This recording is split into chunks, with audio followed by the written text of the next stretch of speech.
Okay, जब भी promoter कुछ भी चीज प्रमोट करते हैं, मतलब आइडिया जब भी उसमें लगाते हैं किसी भी कंपनी में, तो उसको एक प्रैक्टिकल शेप देते हैं। ओके, जैसे कि मान के चलो मैं बस अगर सोचूंगी कि मुझे कुछ ग्रोन करना है, एग्रीकल्चर करना है। ओके, तो मैं क्या करूंगी, सबसे पहले उसमें पहले इसके बारे में सोचूंगी कि मेरे को एग्रीकल्चर क्या करना है। ठीक है, अगर मैं सोचते ही रहूंगी कि एग्रीकल्चर कर रही हूँ, मैं बीज बो दी हूँ, मैं अब ग्रोन हो गई, ये तो सिर्फ थिंकिंग है। जब तक हम उसको प्रैक्टिकली शेप नहीं देंगे तब तक वो जो है वो डेवलपमेंट या उस बिजनेस का जो मोटिव है वो नहीं कहलाएगा। ओके, सो दस India managing agent used to perform this work. A promoter may be individual firm, syndicate, association, or even a company. Business is a formation of a company. Now, rights of a promoter. क्या क्या rights होते हैं promoter के? सबसे पहला है right to get preliminary expenses. जो preliminary expenses होते हैं उनको जो है उसके ऊपर पूरा अधिकार है। मतलब कि promoters have right to get the payment regarding the expenses. जितने भी expenses वगैरह होते हैं उसका जो भी payment वगैरह करते हैं वो promoters को मिलना चाहिए। In the formation of a company in the form of preliminary expenses. मतलब अगर मान के चलो कंपनी के एब्सेंस में अगर प्रोमोटर उसको एक्सपेंस कर रहा है तो उसका पैसा उसको वापस देना चाहिए। An instruction or clause mention in the article relating to the expenses must be follow.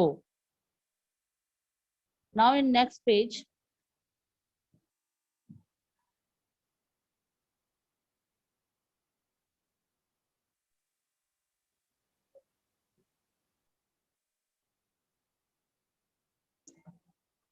Now in next page you can see right to be remunerate. अगर वो उस कंपनी के लिए काम कर रहा है तो उसको रेम्यूनरेट मिलना चाहिए।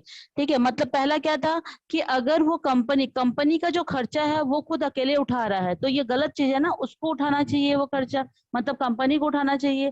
तो कंपनी के एब्सेंस में अगर वो उस जगह पे कंपनी नहीं है, प्रोमोटर अगर सब जगह प्रचार, मार्केटिंग, एडवर्टाइजिंग, गुड्स को लेके जाना, ट्रांसपोर्टिंग, कम्युनिकेशन, सारा चीज वो कर रहा है, तो जो भी उसके थ्रू जो भी एक्सपेंसेस हो रहे हैं उसको वापस मिलना चाहिए। दूसरा, इतना सारा काम अगर वो करेगा वो तो फ्री में करेगा नहीं, उसके लिए उसको रेम्यूनरेट करना चाहिए। ओके, रेम्यूनरेट का मतलब होता है सैलरी या कमीशन उसको दो।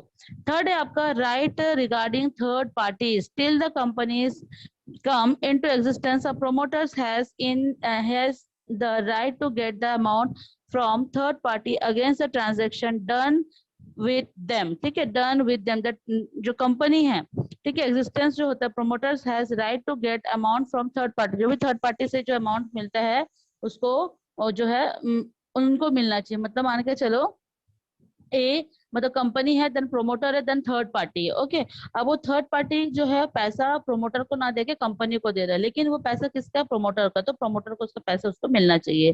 Then liabilities of a promoter, क्या क्या लाइबिलिटीज है? Are you listening student? समझ में आ रहा है कि नहीं आ रहा है?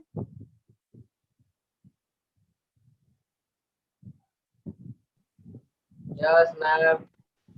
Liabilities of promoters. अब क्या क्या लाइबिलिटीज होता है? सबसे पहला है डिस्क्लोज एंड पे the secret profit.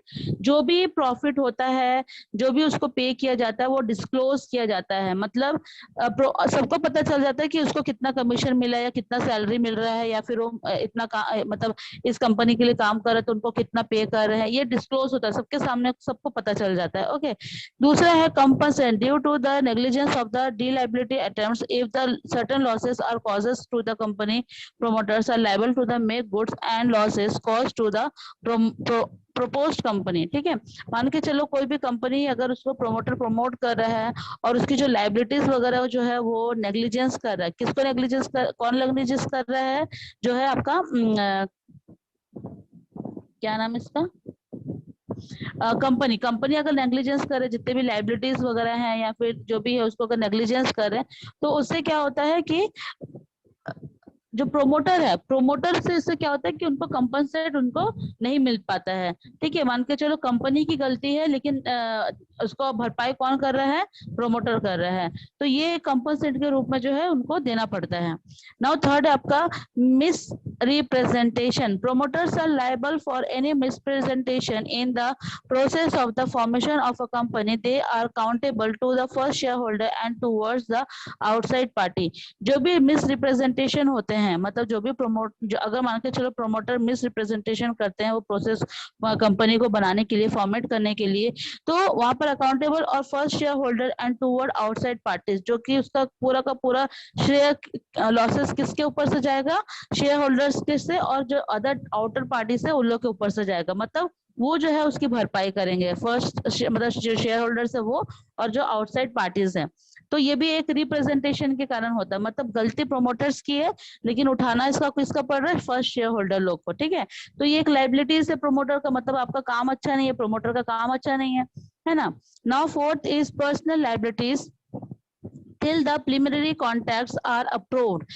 After the formation of the company, a meeting of the first members of company is invited, and in this meeting, all the activities, contract, expenses of the promoters are approved till such types of promoters and held liable personally for the activities for the company's promotion. अभी यहाँ पर क्या बता रहा है, जो भी formation हो रहा है, after the formation of the company, जो भी फॉर्मेशन हो रहा है, यहाँ पे फर्स्ट मेंबर्स कंपनी का जो रहता है वो उसको क्या कहते हैं, स्टैट्यूटरी मीटिंग। जब मान के चलो कंपनी बनने के बाद जब पहला मीटिंग होता है ना, उसको स्टैट्यूटरी मीटिंग बोलते हैं, जो कि इनवाइटेड होते हैं, उसमें मीटिंग एक्टिविटीज होती है, कॉन्ट्रैक्ट्स होते हैं, एक्सपेंसेस होते हैं of the promoters are the approve कराने के लिए, मतलब उस कंपनी को अप्रूव कराने के लिए।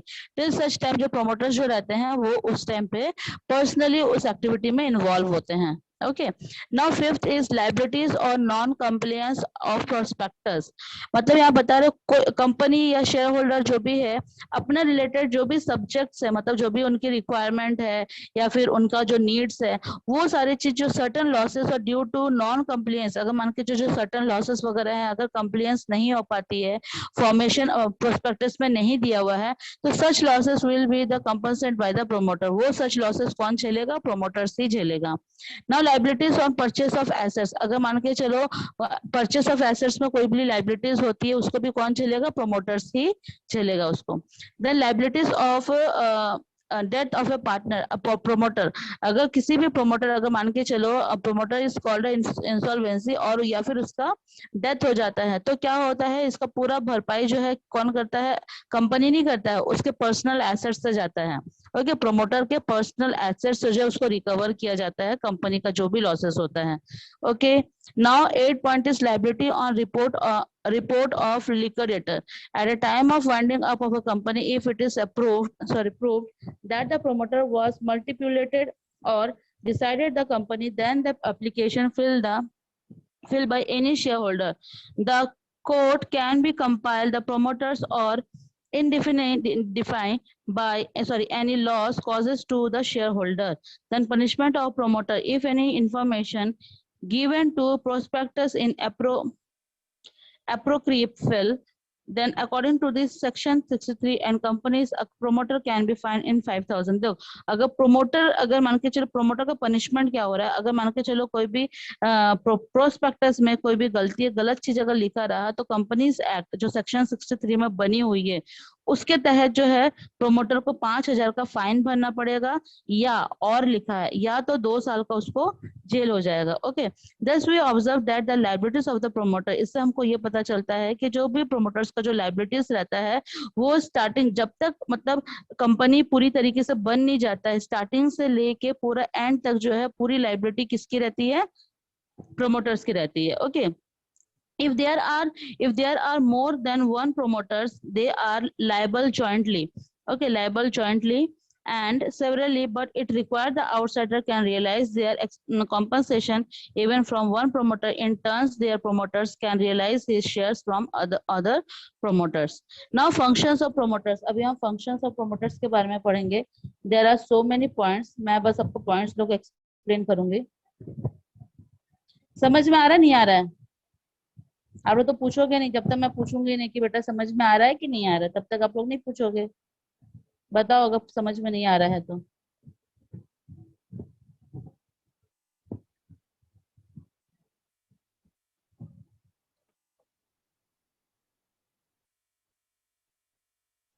Anyway, now function of promoter, क्या फंक्शन है प्रोमोटर्स के, discuss the concept of the establishment of the company and make the effort of consult and discussion the feasibilities of the idea। मतलब यहाँ पर बता रहा है कि किस तरीके से कंपनी को स्टैब्लिश करने का जो भी कंसेप्ट है वो डिस्कस किया जाता है।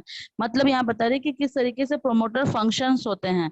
तो सारा चीज जो है आइडिया से लेके कंपनी को बनाने से लेके उसके कॉन्सेप्ट से लेके सारा का सारा काम किसका रहता है, प्रोमोटर्स का रहता है। सेकेंड है procurement of different asset to start a business और स्टार्ट नेगोशिएशन। ठीक है, यहाँ पे बता रहे हैं कि प्रोक्यूरमेंट डिफरेंट जो भी एसेट्स होते हैं, डिफरेंट डिफरेंट एसेट्स होते हैं स्टार्ट अगर बिजनेस को स्टार्ट करने के लिए, या फिर कोई भी नेगोशिएशन स्टार्ट, नेगोशिएशन का मतलब कोई भी कोऑपरेटिव सोसाइटी, कोई भी सोसाइटी स्टार्ट करने से पहले जो है परचेस रनिंग बिजनेस और टू परचेस, मतलब परचेस रनिंग से लेके पूरा काम किसका रहता है, प्रोमोटर्स का रहता है। मतलब बिजनेस स्टार्ट से लेके उसके में जो भी फुलफिलमेंट रहता है, डिफरेंट टाइप ऑफ जो डॉक्यूमेंट्स फुलफिल करने रहते हैं वो, और जितने भी सारे परचेस होते हैं सारे चीज कौन देखता है, प्रोमोटर्स देखता है। ओके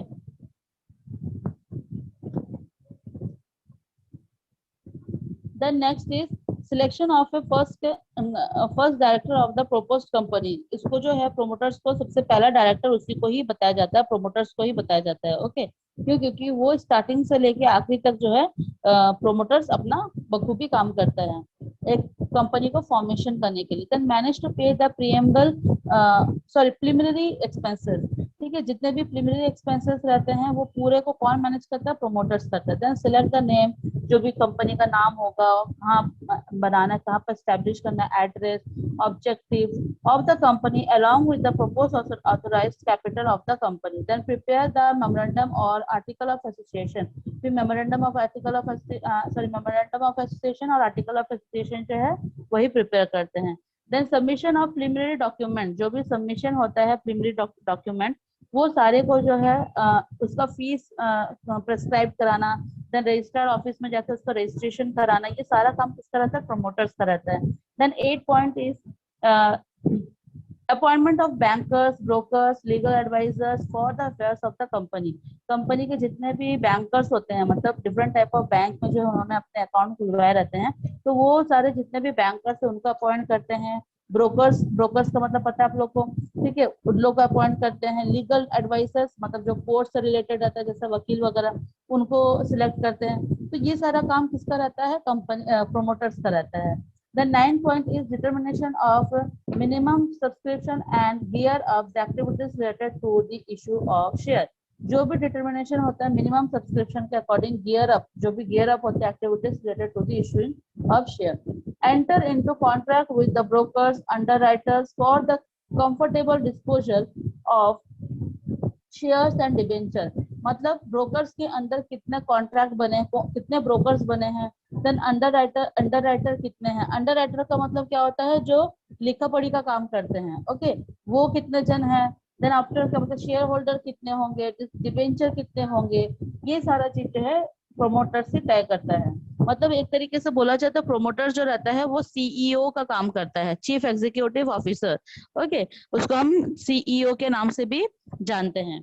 देन आफ्टर आपका नेक्स्ट पॉइंट है enter into contract with the broker, 11th point, manage to get the prospectus printed, published and submitted in the register of the company।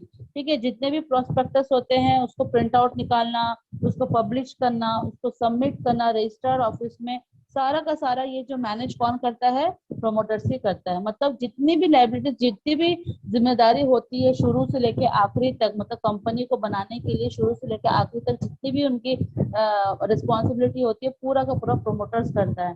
Then 12 point is compile with the remaining formalities so as the obtain the certificate of incorporation and also certificate of commence of the business। मतलब जो भी certificate बनता है incorporation से या जो भी हम बिजनेस स्टार्ट कर रहे हैं उसका जो सर्टिफिकेट जो रहता है वो सारी की सारी फॉर्मेलिटीज कौन पूरी करता है, प्रोमोटर्स करता है। ठीक है, निकलवाता है मतलब सारे सर्टिफिकेट्स गवर्नमेंट से, देन बैंक से, ठीक है, देन ब्रोकर से, सारी अलग अलग एजेंसी रहती है उनसे निकालने के बाद ही जो है कंपनी फॉर्मेशन होता है। Fixing of registered office of the company. Registered office कहाँ होना चाहिए कंपनी का, वो भी वही फिक्स करता है। Listing of company of stock exchange so as the facility the purchase and sale of the share and debenture of the company. जो भी डिबेंचर है उसको परचेज करना, डिबेंचर को, शेयर्स को, ठीक है, कंपनी का, उसको कितना, कहाँ पे कितना स्टॉक एक्सचेंज लगा, ये सारा चीज कौन करता है? प्रोमोटर्स करता है। Okay, now our next topic is remuneration of promoters. किस तरीके से प्रोमोटर्स को रेम्यूनरेशन मिलना चाहिए? सबसे पहला है अ लमसम पेमेंट। लमसम का मतलब होता है इकट्ठा, एक साथ। Promoter gets a lump sum payment either in cash or in the form of share of the company. ठीक है, लमसम अमाउंट, या तो आप उसको कैश में पेमेंट करो पूरा इकट्ठा पैसा, या तो आप कंपनी का शेयर उनको दो। ठीक है, तो that is the lump sum of payment. Now second is sale of their assets on profit.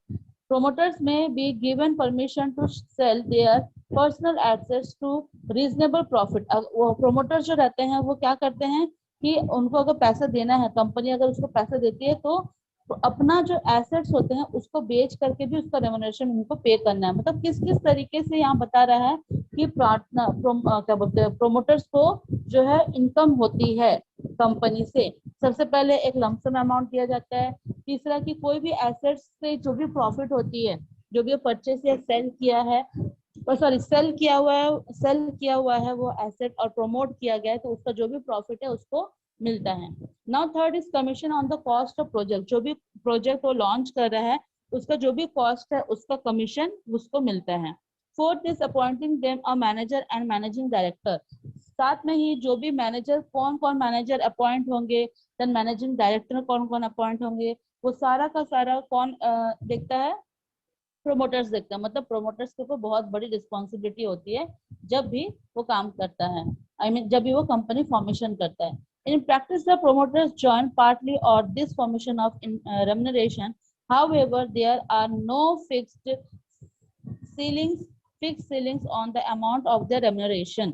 Okay, but whatever they change, it must be approved in the statutory meeting of the first shareholder of the company। ठीक है, मतलब उसको responsibility के साथ साथ उसको कुछ कुछ जो राइट्स हैं उसको भी, वो भी मिलते हैं। और स्टैट्यूटरी मीटिंग मैंने आप लोग को बताया ना, जो उस कंपनी के बनने के बाद जो पहला मीटिंग होता है उसको हम स्टैट्यूटरी मीटिंग बोलते हैं। ओके, तो उस मीटिंग में फर्स्ट शेयर होल्डर कंपनी वही प्रोमोटर से कहलाते हैं। Okay, understand ma'am? ना? हाँ बोलो। मैम रेम्यूनरेशन क्या होता है? रेमुनेशन का मतलब होता है जब अपन पे करते हैं, सैलरी वाले किसी को पे करते हैं ना, उसको रेमुनेशन बोलते हैं। मतलब रेमुनेशन के अंदर सैलरी और कमीशन दोनों आते हैं। मतलब हम किसी को उसके काम के लिए पैसा दे रहे हैं, ठीक है, उसको हम रेमुनेशन बोलते हैं। Yes ma'am. और कोई डाउट? लमसम क्या होता है? लमसम इकट्ठा, एक साथ, एक साथ पैसा देना। ठीक है, जैसे कि मान के चलो कोई कोई होता है ना इंस्टॉलमेंट में पे करते हैं, धीरे धीरे पे करते हैं। लमसम का मतलब होता है इकट्ठा पे कर देना। या तो आप जो प्रोमोटर्स काम कर रहा है उसका इकट्ठा पैसा आप उसको दे दो, या तो जो भी प्रॉफिट होता है एसेट्स में, अगर वो सेल करता है, प्रमोट किया है उस एसेट्स को लेके, तो उसमें से जो भी प्रॉफिट होता है वो किसको, वो किसको जाएगा? प्रोमोटर्स को जाएगा। ठीक है, तो लमसम इकट्ठा पैसा देने को बोलते हैं, एक साथ जो पर पैसा देते हैं, इंस्टॉलमेंट में नहीं, ना ही क्रेडिट में। क्रेडिट मतलब उधारी में। लमसम कैश, इकट्ठा पैसा देना, पूरा कैश। ठीक है, और पूछो।